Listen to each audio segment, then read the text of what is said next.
भाग दो। दुखी बनिया और उसकी परेशानी। कछारपुर गांव में एक धनवान बनिया था, रामलाल।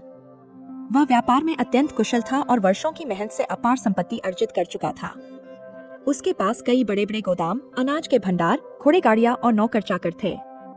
व्यापार दिन ब दिन बढ़ रहा था और गांव में उसकी गिनती सबसे अमीर व्यक्तियों में होती थी।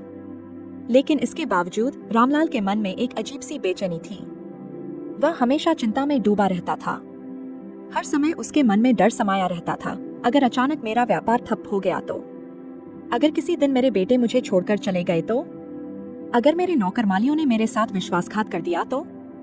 अगर मेरा धन समाप्त हो गया तो? इन विचारों ने उसे भीतर ही भीतर जकड़ लिया था। जितना अधिक धन वह अर्जित करता, उतनी ही अधिक उसकी चिंताएं बढ़ती जाती। वह रातों को ठीक से सो भी नहीं पाता था।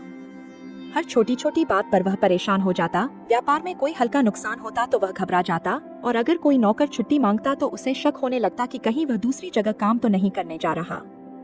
एक दिन अपनी मनोदशा से व्यथित होकर रामलाल ने निश्चय किया कि वह गांव के शिव मंदिर जाकर महादेव से अपनी समस्या का समाधान पूछेगा। वह मंदिर पहुंचा और भारी मन से शिवलिंग के सामने बैठ गया। वह घंटों तक वहीं बैठा रहा और अंततः उसका संयम टूट गया। उसकी आंखों से आंसू छलकने लगे। उसने सिसकते हुए प्रार्थना की, हे महादेव, मैंने जीवन भर कठिन परिश्रम किया, अपार संपत्ति अर्जित की, लेकिन मुझे कभी सच्चा सुख नहीं मिला। मेरी आत्मा अशांत रहती है, मन हमेशा व्याकुल रहता है। कृपा करके मुझे बताइए कि मैं कैसे सुखी रह सकता हूँ। वातावरण एकदम शांत था। मंदिर के दीपक की लौ मंद हवा में हौले हौले रही थी और धूप अगरबत्ती की सुगंध वातावरण को दिव्यता से भर रही थी।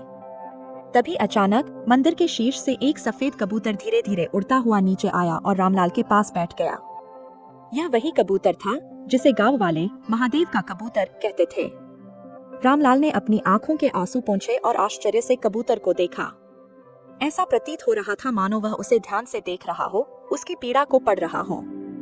रामलाल को अनुभव हुआ कि यह साधारण पक्षी नहीं, बल्कि स्वयं शिव का संदेशवाहक है।